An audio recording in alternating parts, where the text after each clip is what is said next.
All right, everyone. So before we get started with the exercise, we do really need to cover the topic of understanding our dogs. So dogs do primarily communicate with their body language. They do communicate verbally with barks and whimpers and whines and things like that, growling. But what we're really looking for right now is the understanding of body language. They also communicate via olfactory, so their sense of smell when things are going on. So when they're sniffing things and checking them out, then you start seeing them open their mouth. But as far as body language, this is really what we're going to cover here. Just because there is a lot of missed opportunities. This one thing that can confuse people is a tail wag. A tail wag does not necessarily mean your dog is happy. A loose mid-ground, full body wiggle, butt wiggle, tail wag, that is definitely a happy wag. But if your dog's tail is stiff at the base and it's wagging, it's low, that's can be a sign of discomfort or uncertainty. A dog whose tail is super high and high carriage and stiff again at the base and might be wagging, that's a dog who's on high alert so that they're ready to defend themselves if they need to. So a wag is something that's not necessarily something that's definitely a happy dog. So there's going to be a couple PDFs attached to this. I would say that it's important that you look at these handouts. You can print them out. If you can't print them, let me know. I will send you the PDF. Just reach out to me, and you can print them out and have them available. But one of them is going to be from Lily Chen. She is an awesome artist. She does draw for many trainers, and the other one is from Fear Free Happy Homes, which is available to everybody. I highly recommend heading over to Fear Free Happy Homes. There's going to be some videos you can watch, a lot of resources for you guys. So if you have any questions, feel free to reach out. We'll cover a couple things as far as body language in the next couple of videos. All right, everyone, we're going to start with the easy ones, the happy guys, the relaxed guys. So what are you going to see in happy, relaxed dogs? You're going to see a lot of soft expressions, soft face, soft pants, soft eyes, forward-facing ears or relaxed ears. Sometimes, so I like what's called airplane ears. I heard my sister say that with her Shiba Inus. When they really love somebody, they give them airplane ears. Dogs rolling around and exposing their belly. Their belly is a very vulnerable place on their body, so they would only expose that in two different situations. One is if they love you and they're relaxed and they feel safe around you, and the other one is if there is conflict, they're going to expose their belly to go, hey, I come in peace, please don't hurt me. So tall tongues lolling out to the side, so that little, it looks like it might be a Vizsla. You can see the two Goldens on the bottom right, where they're just having a little rest from a play session, and they're just checking in to see if they're going to go again. So you'll see dogs relaxing again in more vulnerable positions, so on their sides, ears forward. You can see that little tricolored shepherd mix is sitting a little relaxed on the pelvis, so those knees are facing in, so he looks like he's nice and relaxed. Play bows, so the boxer is play bowing with his tail up and loose wag going on. You can see it kind of bending, which is pretty cool. And then there's that yawn, so I feel the little black and tan guy on the right hand side, he might just be relaxed enough where he's yawning and he wants to sleep. So for the black and tan guy up with the pink collar, the ears are up and alert. So this guy could either be on alert or relaxed. I feel like the tail is a mid-ground carriage, so it doesn't seem super up erect and stiff, and he's on a ball. So this guy could actually be inviting play with someone. So the body generally seems relaxed to me. There's some panting, could be pretty warm out. So, but the eyes are nice and soft. So these are all great representations of happy and relaxed dogs. You can just see softness and goof and some chill in all of them. All right, everyone. So in this slide, we're moving forward with identifying some stress signs in our dogs. So these are the first signs of stress that we're going to see when there is sign of conflict. So signs of conflict for our dogs, what we're going to see this is if we're using punishment, we're disciplining our dogs, we're using fear-based, pain-based methods, so prong collars, shock collars, choke chains, shaking our fingers, rattle cans, air horns, pointing at our dog. So there's a lot of things that could put pressure on our dogs where we might see these signs, and their missed opportunities. Definitely at the veterinary setting, you're going to see a lot of these behaviors. You're going to see them at home in various circumstances. You're going to see them throughout your dog's life. So it's important to be able to identify these, and understand what they are. And what these are is just your dog's conveying, whatever is happening, I'm really uncomfortable with it. I don't know if I'm safe, and I would just like some distance. So if we can acknowledge these and provide the relief that these guys need, whether it's distance, or a visual barrier, something like that, we can help them out. Just stop what you're doing. So if you're actively doing something and you see these signs, stop right away. So this little yellow lab puppy, actually innocent enough, we always put leashes on our puppies because we want to learn what they are. Many people are like, well, he doesn't know what to do with a leash. And it's understandable because these guys aren't born on a leash, so they don't know what to do with it. So they're not meant to be on a leash. It's a very, very human thing to do because we want to keep them safe, and we want to make sure that they don't get injured or in trouble. So, but also this little guy could be afraid of the suitcase. So those things move weird, they sound weird, not to mention feet going towards the puppy. So you'll see this puppy's tail is very it's like very limp. He's trying to back away. You see his tense muscles in his back end.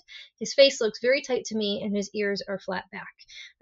So what I would do with this puppy is I would probably stop. I would put the suitcase down, and leave it away, and I would step into the puppy. I would let puppy back away as far as he needs to, as long as it's safe in that area, and allow him the opportunity to just kind of decompress. And you might actually see a little shake off, which is great. Shaking off when not wet is just dispersal of tensions and feelings and things that were just kind of jammed up in there. And then just allowing that puppy to check things out, the suitcase out, and I would probably put the suitcase where it needs to be without the puppy if at all possible, and then just take the puppy, or take the puppy first and then go grab that suitcase. But this puppy's a little scared.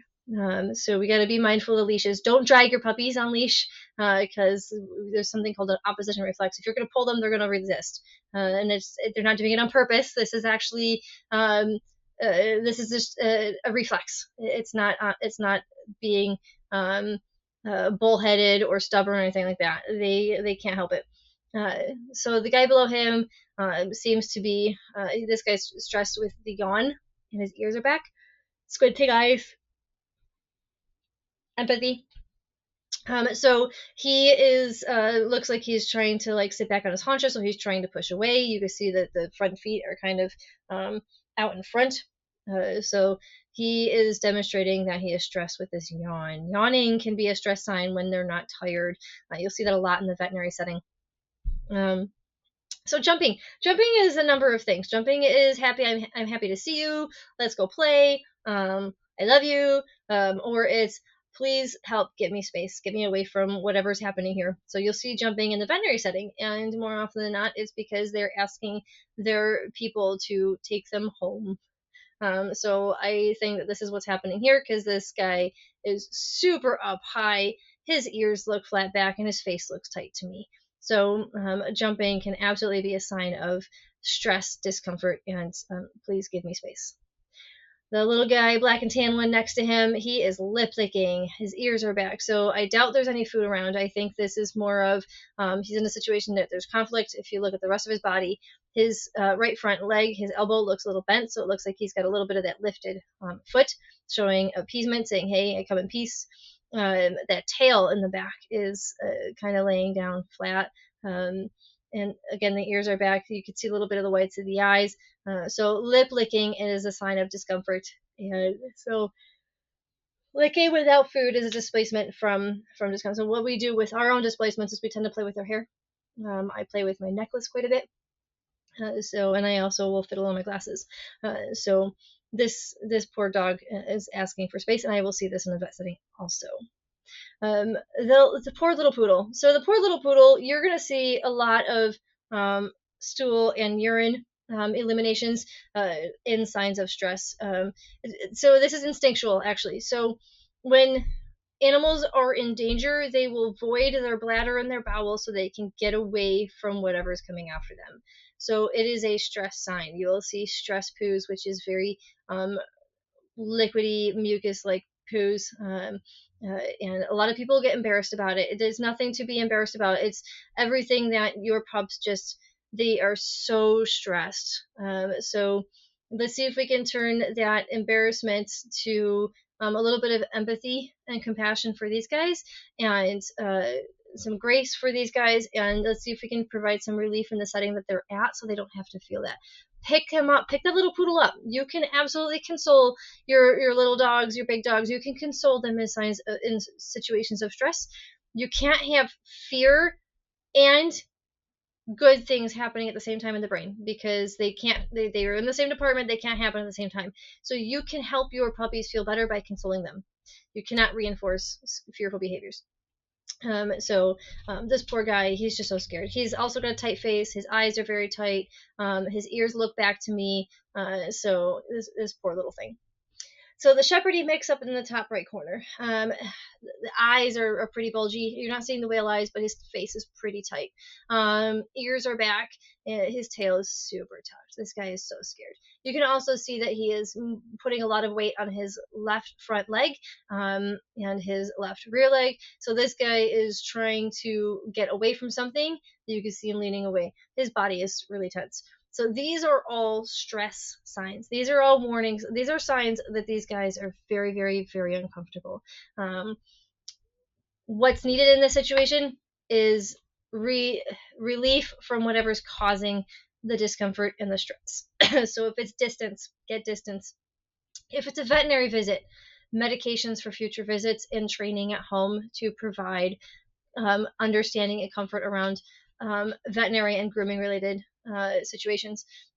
If it's just everyday things, you have to figure out what is they're uncomfortable with, and you have to come up with a plan on how to ease that discomfort. Avoidance is great in the beginning, but you really need to help these guys be able to process and understand. So when you're seeing these, we really want to address them now, because if we don't address these now, then we're going to end up going into the situation where we have the next slide, which is there's going to be aggression or shutdown. How we address this is we provide the relief that they need. So we have to understand, if we can understand what it is, we have to kind of provide what these guys are needing, which is space and relief from the scary things. All right, guys, let's move on. All right, guys, so this is the slide where we're going to see the most severe warning signs from our dogs that will lead to aggressions. So in the previous slide, you saw some mild warning signs, some stress signs, but this slide is all about the aggressive. So when we miss those previous signs, we're going to end up here. So you're going to see, so this black and white terrier thing, there's ears are straight forward. There's a hard stare in this guy. His brow is wrinkled, so it's furrowed, and he's got his lips are lifted and they're perked forward. So this guy is really saying, please, whatever you're doing, stop it. Just don't come forward or else. And it's really much of what a lot of these are. The little white dog could be protecting space or spot on the couch, something, but you can see his ears are wide and flat. Again, hard glare, hard visual orientation, and he's growling. The guy below them, his hackles are raised. He's a great one to show the hackles are raised. It looks like he's trying to move away from whatever's stressing him out. His butt is scooped, so his tail is probably massively tucked under, and he's got the front of his mouth curled up into a snarl, and his tongue's sticking out. So this guy, he is scared of something, and he will ensure that he is safe. So it looks like he could be a stray dog, or a dog got loose and he just, probably somebody there is trying to catch him. So below that is a Boston Terrier going after a little toddler. So children are one of the big opportunities where there are some bite incidences just because they move so fast and so unpredictably. So this Boston Terrier probably gave tons of signs before this kid got any closer. There could have been lip licking. The ears are back. The eyes are really popped out. So there's the whale eyes. Could have been some snarling, but this guy, his previous requests were not acknowledged. So, not to mention, look at this tight leash on the side. So, he has no way to get away from this child, so he feels like the only thing he could do is to ensure his safety by making sure the one thing that'll get that kid to go away, and that's to lunge and bite. So, again, most if not all aggression is fear based. I mean, there is aggression that is not fear based, overt aggression, bait dogs, but a lot of times we're just missing the warning signs, and if these guys learn the warning signs don't work, then they will do what works best, faster and harder. So these snapping and growling and all those things, that's going to be their immediate response when they don't feel safe, because really this is an attempt to feel safe from pain, intimidation, punishment, pressure, and conflict. So the little black and tan guy at the bottom, his ears are tight back. He's got some whale eye going on, so you can see the whites of his eyes in the corner. His tongue sticking out into a snarl, and it looks like he could be leaning away. So he's doing those advanced warning signs before he really goes to do the snapping. Of I asked you not to aggress. So there's the little Chihuahua thing. Could potentially be at the vet clinic, or somebody's got its hands on it. And if you look close, this little Chihuahua thing has a retained baby tooth. So it's important to mention that pain and discomfort can exacerbate anxieties, which get us into the same position. So this guy is just saying, whatever you're doing, stop it. I don't know what's happening. I don't know if I'm safe, and I really just want this to stop. So that his ears are back. He's got that whale eye going again. He's full on snarl. His tongue's hanging out, and he's probably frozen stiff, tight face. The dually team up there, the little Jack Russell with the floofy thing, the big floofy thing is aggressing and snapping, ears forward. He looks like he's leaning forward, so he's really just he's being very aggressive to this little Jack Russell thing. And it looks, this Jack Russell's got its tail super erect, so he's on super alert. But he's lifting that paw, so that paw could be him communicating to the big floofy guy that, hey, I come in peace. I mean no harm. Please don't hurt me. So there's a shepherdy thing up top. Could be an Anatolian, but he looks like to be a herd guarding dog. So really not a advanced warning sign, but it's enough to say that it's a great representation of that super erect tail. So a lot of times you'll see that super erect tail before there is some aggression. Now, there is a couple pictures on this slide that really hit home because of the opposite end of the aggression. So I see this a lot in the veterinary setting. You'll see it in shelters. And you'll see it in really problematic living situations. But dogs learn that the previous signs in the last slide, they're warning signs saying, hey, I'm really uncomfortable. I don't know what's happening. Please give me space. I don't know if you're here to hurt me or not. They learn those don't work. So they emotionally shut down, and they just hope it stops soon and that they come out of it okay. So I feel really bad for these guys. The one with the veterinarian on there, if you look close enough, that golden, he's hunched. He's trying to make himself smaller. His tongue is flicking, so he's licking his nose. His eyes are super tight, and he's got a furrowed brow, and his ears are super back. So it's great that this veterinarian has a smile on her face, but this dog is absolutely terrified. So there's things we can do to help this guy. The little black and tan thing up in the top on the right hand side, this guy is so scared. He's got himself so hunched into a corner. He's got some whale eye going on. He's got those ears back. He can't go any further. He can't make himself any smaller, but he's trying. So this guy is just really hoping he could either really shut down, or if in the end he would aggress just to make sure that he's safe. So This slide is really a lot of extremes, but these are important to identify. If we miss those previous slides where our dogs, any dog is conveying they are uncomfortable, all of that is just to say they have no idea what's going to happen. They don't feel safe, and they would like whatever it is to stop and go away. So that's what's happening with the behaviors we're seeing in this slide. If you'd like to talk more, if you're concerned that you're seeing these things and you would like to do something about it, feel free to reach out. But all of this body language is important to be aware of and able to identify when we are working on calm engagement with our dogs in different settings when you see them. I don't want you guys to go into situations where you're going to put your dogs in these circumstances, but if they happen, it's important to know. All right, guys, reach out if you have any questions, and watch your handouts, look at your handouts, go over them. Go on YouTube, because YouTube is a fantastic source for watching a lot of inappropriate interactions with dogs where we're going to see this. The better off you're able to identify it, the better off you and your dogs are, and the more successful you are. All right, let's move forward. All right, so now that you guys have the basics on understanding your dogs, we're going to cover how you guys are going to communicate with your dogs. So we are a very verbal species. We can't help it. We're human. We talk all the time. I mean, I'm constantly talking. But one thing that I'm really good at is not talking to Clover when I'm working with her or I need her engagement. So I'm going to provide that for you. So you've got your place. You've got your understanding of your dogs. Now you're going to actually zip the mouth. You're going to be a mime for your work with your pups, and you're going to let your body and the use of the food speak for you.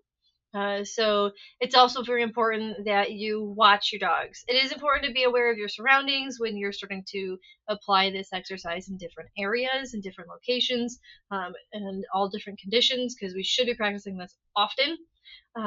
You need to just stay focused on your dogs. Resist the urge to call your dogs. Don't call them at all. Don't snap your fingers. If they can't focus, if they're not able to join up with this exercise, then that's information for you. That is saying that maybe there's just too much going on here, whether it's things like people playing games, sounds, there could be smells that could be overpowering. So just take stock of what's going on in your environment. If you've hit 10 cookies and went 3 rounds, then you probably need to just change your setting a little bit and see if your dogs will be able to focus on you. This exercise is meant to be practiced in the super easy and some challenging situations. You want to change the situations as often as possible. Play in your training area, which could be the living room. Play in the kitchen while there's food cooking or water boiling. Play while the mailman's going down the road. Play in the front yard, the backyard, on a walk, in a pet store. If you go into TJ Maxx or Sierra, when you take your dog places and you're with your dog in different settings, just grab those treats and start the exercise. Do not prompt them for this exercise. If they're off sniffing the ground, fantastic. Just get started. If you're texting on your phone, drop your phone, put your phone down, hold on to your phone, get started on that exercise. If a commercial comes on TV, start the exercise. You're boiling water for tea, coffee, mac and cheese. While you're waiting for water to boil, instead of watching it, start the exercise. Don't wait for your dogs to be doing something to start it, because if we consistently do this, then we can create a whole different chain of events. I won't go there at the moment, but if you happen to find yourself there, reach out. This exercise is designed for you to just go, boop, okay, I'm going to do it at random times in random conditions. If you would like an ultimate challenge, bring it to the vet clinic. Try it when you come to the appointments. Try it on a lunch break, so that we can, the more your dogs practice it in as many different settings, the easier they will be able to engage with you on their own as things are happening in the setting. It's kind of like when you're driving in a snowstorm. Unless you consistently drive in a snowstorm, you're turning that music down. But some people are so good at driving in snowstorms, they're blaring that music and they're driving down the back roads in a whiteout. So practice makes perfect.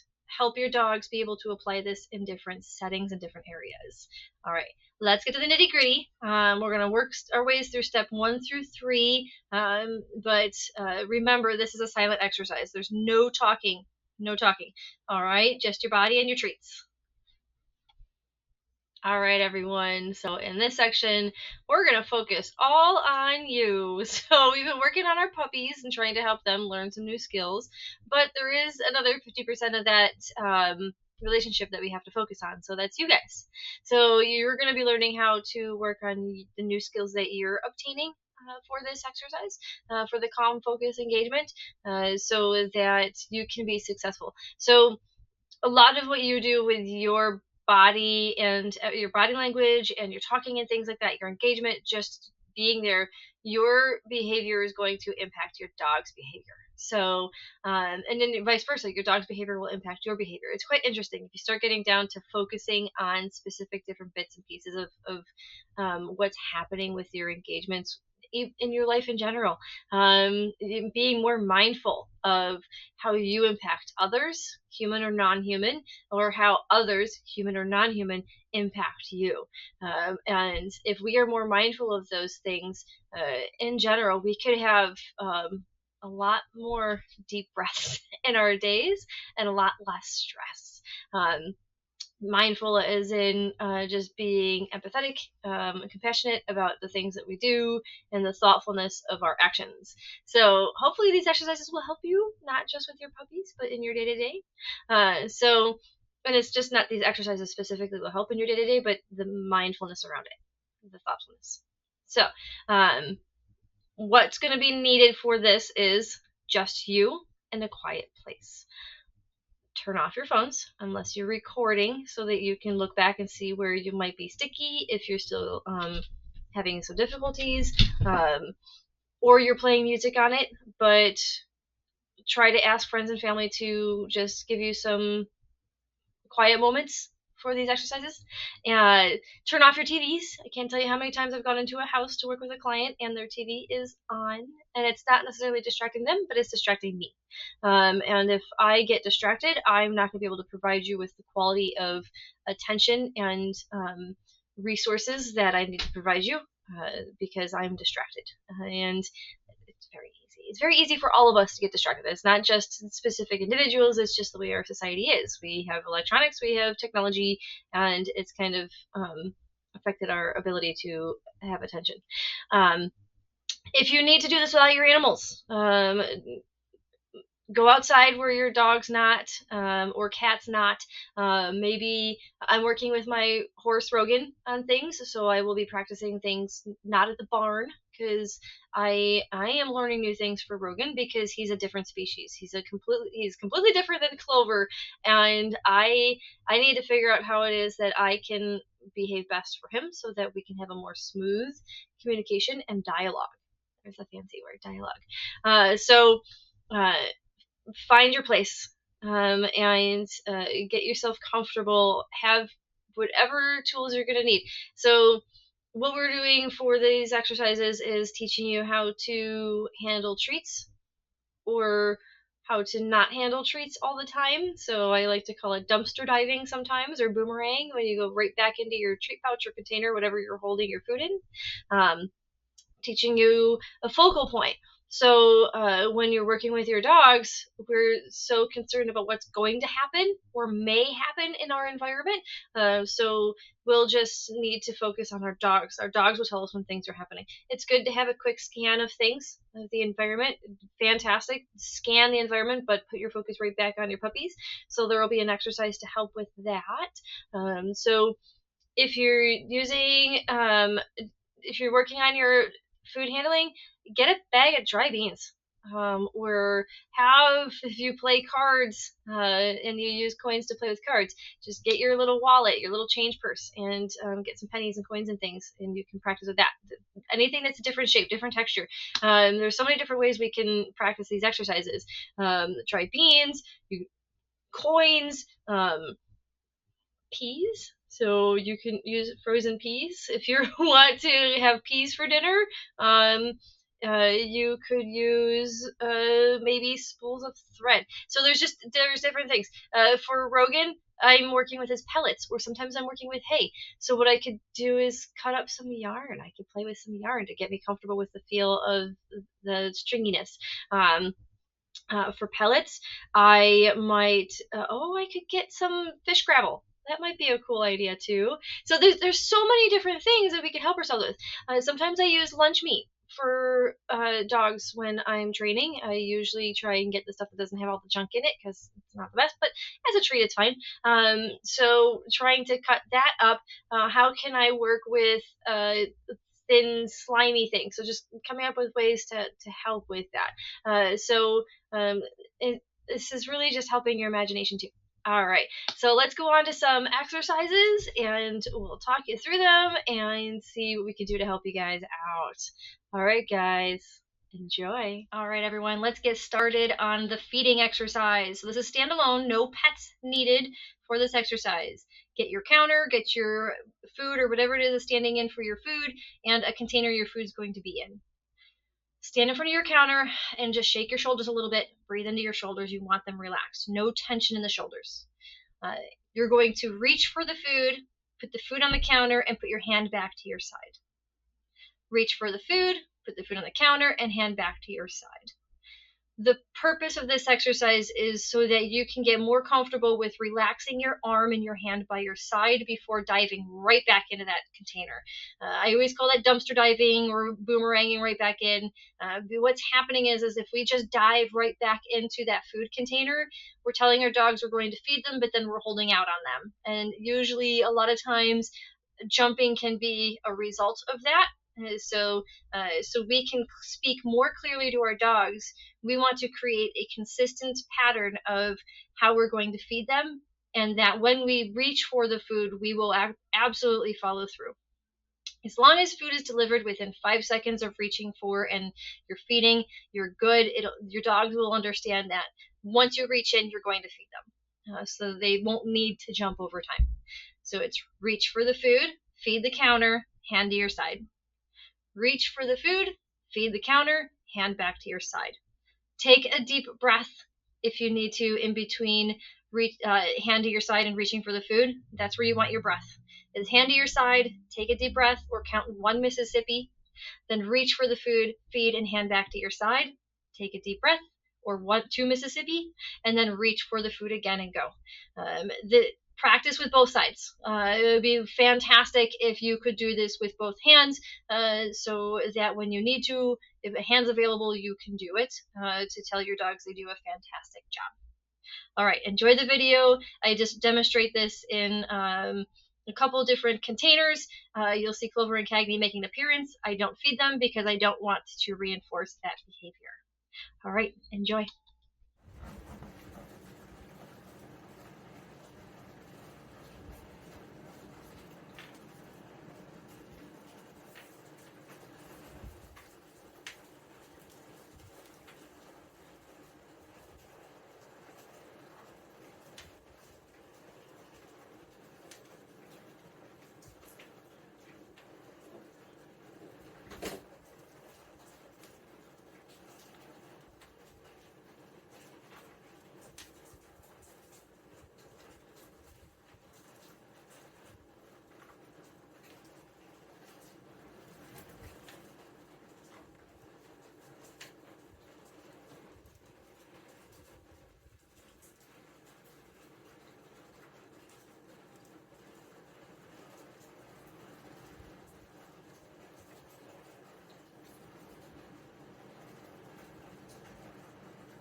All right, everyone, how did that go? Did it go smoothly? Did you stumble a little bit?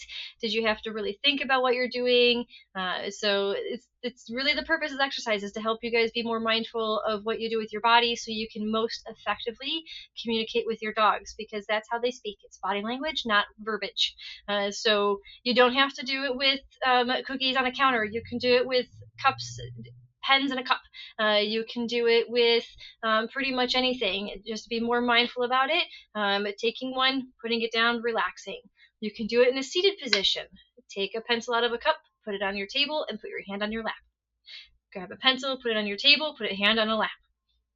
So you can do it with macaroni. So literally anything. Just be creative. This can only help you help yourselves and your dogs more. So the next section we'll go over some mindful exercises just to help you build some calm on your own. So I hope you enjoy and have a good one. All right, everyone. So this next exercise is to help you with your own level of calm and focus. So there's going to be a video. It's only about 30 seconds of a lit candle. And I would like you guys to just, for the duration of the video, for 30 seconds, just focus on the flame. So just watch it, observe it, keep your focus on it. Again, make sure you're in an area where you can't be disturbed. I would like you to repeat this video a few times just so that you can focus on a couple of things. So first, you're going to focus on the flame and see if you can just bring more attention to it. The second time you watch this video, I would like you guys to focus on your breath. So I want you guys to take some nice calm breaths in to the count of 4, and then hold for the count of 2, and then breathe out to the count of 4. So practice this for the duration of the video, and the third time I want you guys to watch this video, I want you to practice it with both watching the candle, focus, and focusing on your breath. All right, enjoy. I'd like to hear how you guys feel about this, but in general, this is going to kind of get you guys going. It's your foundation before even applying it to your puppies. All right, enjoy.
All right, so I hope this exercise was able to help you build some mindful awareness and a little bit of calm, because these are two very, very important skills that we need just to go through our days. But when working with our dogs, we need to be able to be calm for our dogs, and we need to be able to be aware of our surroundings as well as keeping our main focus. So our behavior can directly impact our dog's behavior.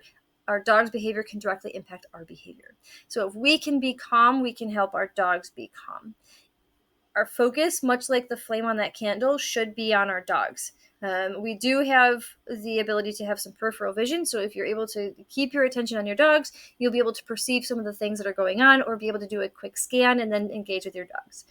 Having some awareness of your dogs and their body language will only help you better be able to advocate for them. Whether we need to tell them things are happening, they don't really need to be involved. You got a rowdy teenage dog or a new adopted dog or a fearful dog. or just in every day. So behavior is always happening when you and your dog are awake. There's always things going on, and behavior is never the same. And it's just really important to have some calm and some mindful awareness so that we can help ourselves and help our dogs. All right, so let's move on and go on to our next section. And if you need to work one-on-one, feel free to reach out. I would love to meet you wherever you and your dogs are having challenges and help coach you through the process in case you're stuck. All right, let's go. All right, everyone. So step 1 of the focus exercise. What do you need? You need yourself, your puppies, quiet place, and some treats. Don't call your puppies. Again, this is a silent session. You're not calling your puppies. Your body's going to be talking for you. Stand comfortable, your feet hip width apart. Relax into your shoulders, relax into your hips. Be nice and comfortable. Grab a treat, look down to the floor. If you see your nose, look down to where your nose will be. Put your treat on your nose, stand back up, relax your hand, reach, grab treat, put it on the floor. So you're going to kind of stay consistent. I always say a 1 Mississippi pace. It's a good pace to go by. If it feels fast, you can slow down. Reach, grab, place on floor, stand up. Reach, grab, place on floor, stand back up. Do this for about 10 treats. If your puppies come over, keep going. Don't wait for your puppies to finish. You want them to see your hand depositing a treat on the floor. Do not travel. Your puppies are going to be in your space. Just keep putting them in the same spot every time. Because if you travel, your puppies are going to travel. This is an exercise to bring them in and to bring your energy down. So find your nose, treat on the nose, stand back up, relax, reach, grab on the floor, stand back up. Go to about 15 treats if they're there eating. Stop, say all done, take a break for about 5-10 minutes, and then go back to it later. Again, being quiet, not calling your puppies. You want them to be able to go, oh, hey, there's something going on. Let's go check that out. So enjoy this video. I've got less than a minute of it, me demonstrating step 1 with Clover in a park setting. It is not an easy environment, but it was a perfect place to show you what it looks like in practice, but still look like what you guys are going to be seeing at home. All right. Any questions, feel free to reach out. I'd love to answer them. Otherwise, enjoy, and let's watch the video.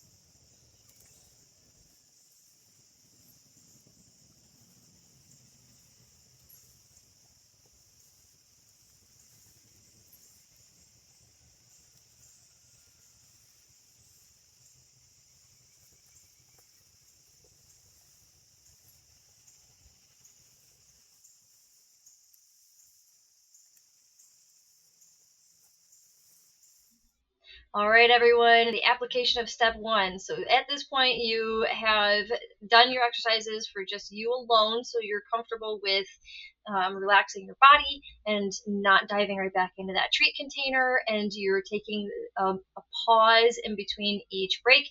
A pause is really important. Moments of pause is something that many humans and many of our pets don't do very well because we're always doing things. So this exercise is really important for building a really solid foundation of communication, understanding, and dialogue with your pets. All right, so as a reminder, you're going to grab your treat, put it on the floor, stand back up. Take a pause, grab a treat, put it on the floor, stand back up. Now, make sure you're relaxed in your knees, your feet are hip width apart, your shoulders, your elbows are nice and relaxed, and you're breathing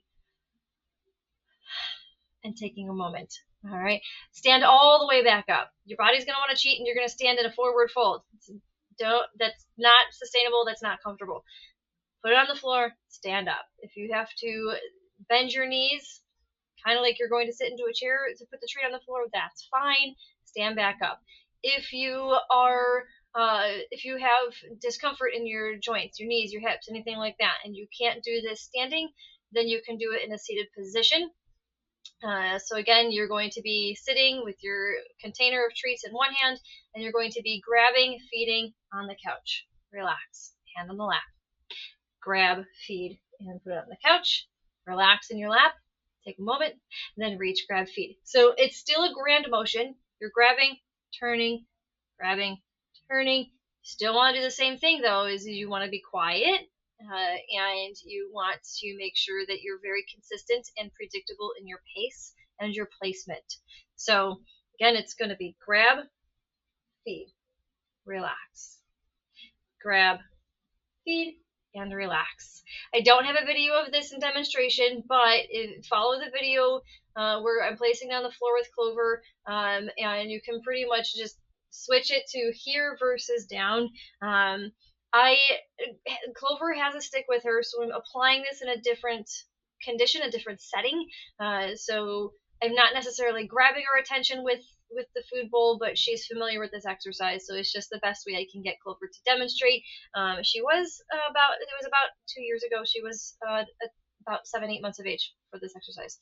So the hard part for her is getting her to disengage from that stick. So that's why I stayed in step 1, and I've gone back and forth from step 1 to step 2. But that's later in this course. So as you get familiar with it, it'll get a lot easier, and you know when to apply each. All right, enjoy the video, short and sweet. Have any questions? Reach out.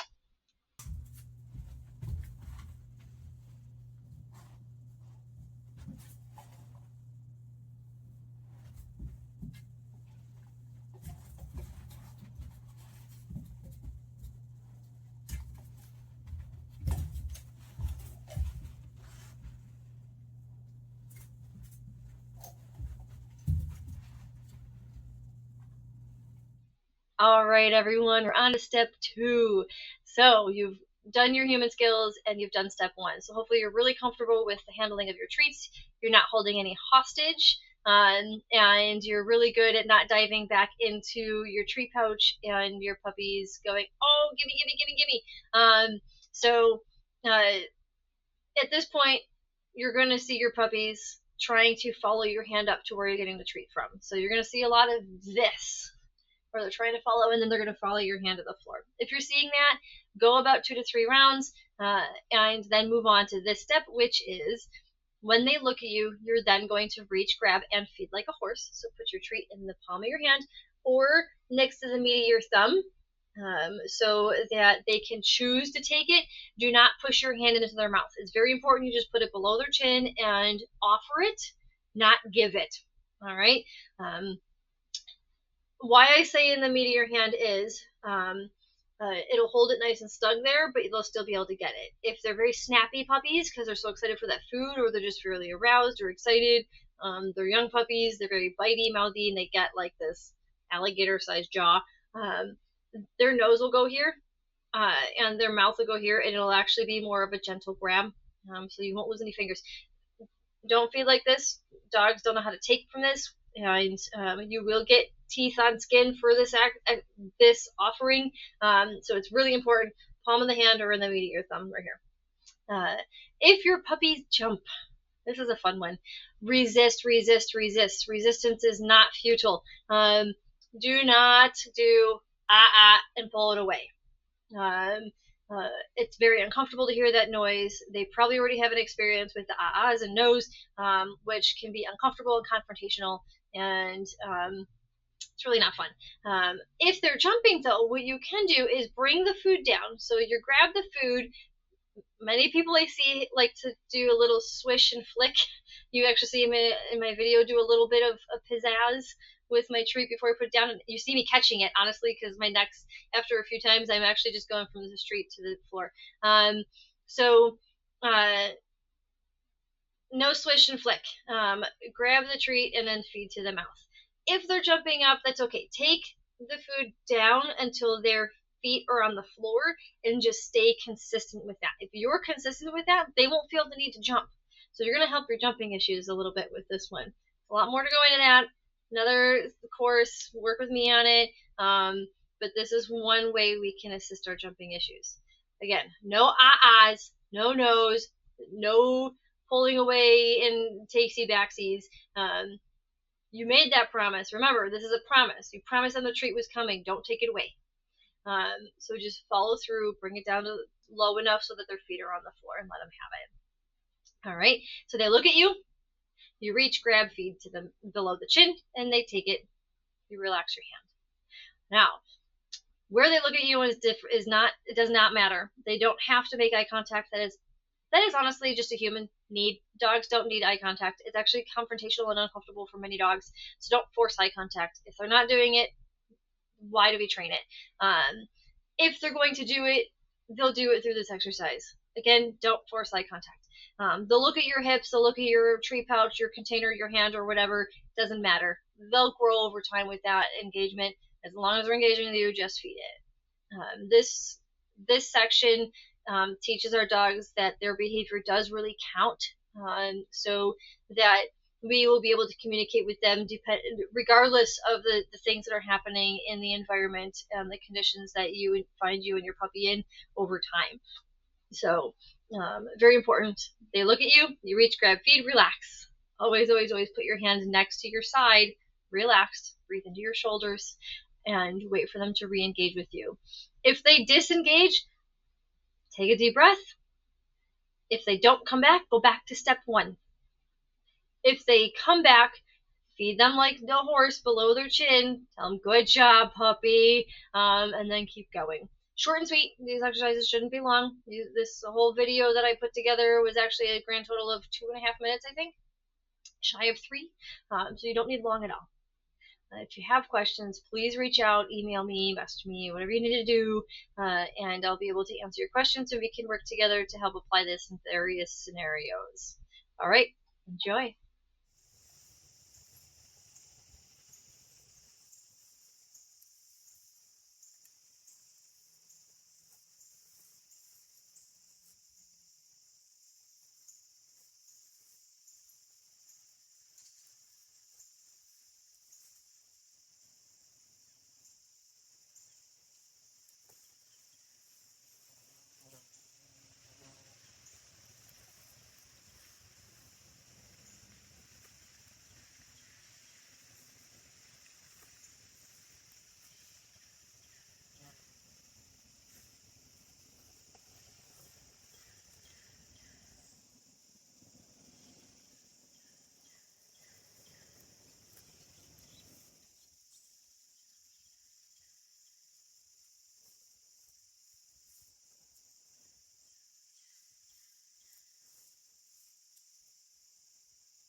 All right, everyone. So in this video, you're going to see a challenging application of step 2 of the focus exercise. So step 1, you get to see a little bit of application because she is pretty focused on the vehicles off camera. But in this one, she's about 8 or 9 months of age. She hasn't fully floofed out yet. She still looks pretty young. So I believe it's about 2 years ago that we were doing this exercise. And I brought one of her favorite things in the house, and that's a stick. So Clover loves her sticks. They're her favorite toy. They're her favorite thing to just engage with. She chases them. She hunts them. She chews them. She destroys them. She plays keep away with them. They're just her favorite thing. And I'm still working on it to this day. There's different things, different environments that Clover has challenges with that I would like her to learn that sometimes sticks aren't available and they're not appropriate to engage with in certain circumstances. And we're getting better at that. So we can walk by sticks, but I still can't reach for one with her without her diving on it. So this is a really, really cool application. You'll notice that I will let Clover just do whatever she's going to do, and I will reinforce behaviors I'm looking for. So this is a well-practiced focus exercise. She knows the rules. She knows how to play, but that stick is just really important. First of all, the sticks don't come in the house, so that just ups the ante quite a bit. Now, you'll notice that, again, this was still pretty new for me. You'll notice I'm holding a cup with her treats in it, and a couple times I will put my feeding hand back on the bowl, but under it, not in it, and I'm just reaching over and grabbing. I then catch myself a few reps later, and I keep my hand by my side. So remember, the most important things for you to focus on is relaxing your hand when you're not feeding. So you're going to reach, grab, feed when your pup looks at you, then relax your hand by your side. When they look at you again, reach, grab, feed, then back to your side. You're going to feed like a horse below the chin so that they can choose to take it. Try not to push the food into their face. And just watch your puppies. Resist the urge to say something or do something, because when you say something or prompt with your body or a noise, you're going to interrupt the process, and it's going to be a lot harder for them to be able to learn really what this is meant for. So observe quietly. Keep your eyes on your pups. Reach, grab, feed when they look at you, and put your hand back to your side or on your lap, depending on what your positioning is, if you're sitting or standing or something like that. If you dive right back into your treat container, you made a promise. Follow through, feed your puppies, go right back to putting your hand by your side. It's okay. We're all learning something new, and it takes some practice and some mindfulness for this. If you have to, go back to your exercises. Feed the counter, feed the garbage can, feed something, feed the stove, feed your desk, keep your puppies outside if you have to do this exercise just to get familiar with it. All right, enjoy, and I would love to hear how this goes for you. And if you have any questions, reach out and send me videos. I can help you troubleshoot. All right, enjoy.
All right, so what did you think? How do you feel about that video? Do you have any questions? Why did I do something? Why did I not do something? What are you seeing that you might have some questions on? In doing this exercise with your own pups, record them, send them my way. You can always send me videos, and you can ask me as many questions as you need to, and I can try my best to help out. We can get together in person, and we can work on this exercise in your challenging situations. Remember, this exercise is meant to be practiced in as many different conditions as possible, which means you want to find any way to change sight, sound, smells, location, things like that, how you look, all those different things. Play some TV in the background when you're ready for that, and I can help you troubleshoot it. My email's here, my website's here. You can text me from my website. My Facebook will be here, and my YouTube will be here. All those links. And you can always reach out. Now, remember, recap. What's really important for this step, for step 2, is watch your puppies quietly. And when they engage with you, when they look at you, your eye contact, your body, your hand, your treat pouch, doesn't matter. Eye contact, do not force eye contact. Many dogs may not be comfortable with it. It's confrontational, it's uncomfortable. It's kind of like staring at somebody. So when they engage with you, reach for your treats, grab a treat, and feed a treat. If you accidentally grab 2 or 3 or 4, that's fine. If it's in your hand, let them have it. Feed them below the chin so that they can choose to take it. Try not to push it into their face, and they'll eat it. You can relax your hand by your side, and then wait for them to look at you again. Take a minute, be very mindful, give them a chance to look around, because that's really where the magic is. Look around and then look back at you. All right, so they look at you, reach, grab, feed, relax, watch. They look at you, reach, grab, feed, and relax. All right, let's move on to step 3. All right, everyone, on to step 3. So this is the third and final step to the focus exercise, so an engagement exercise, and you will be asking your dogs for a well-known behavior, or even cats, why not?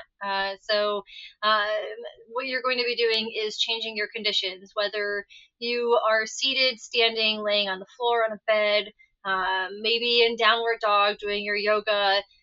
Change your locations from rooms in the house to out in the yard, out in adventures, go to the pet store, try in your vet clinic. This is a great place to, your vet clinic is a great place to apply a lot of your skills so that your pups can actually have fun there. It's something that they really enjoy doing. So we can increase the relationship with the veterinarian or with the groomer. Try at daycare. Try and see if they can focus while you're getting them signed in or before you go home. So those are some great challenges. Put on a Halloween costume. Halloween's 2 months away, so or whatever time of the year you're watching this, try on a Halloween costume. Try on different surfaces. So Clover has a great relax skill. She can lay on her sides beautifully, so it's prone and lateral are her 2 side cues.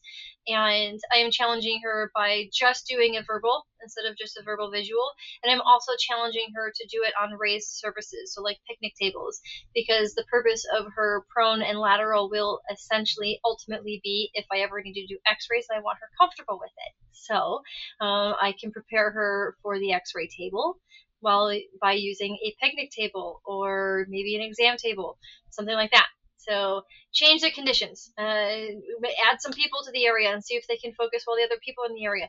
Challenge the skill by having strangers, so friends and family asking for the skill. So it's a great way to challenge this behavior and then just advance it and grow on. So well-behaved dog is a dog who does the basics well. What are the basics?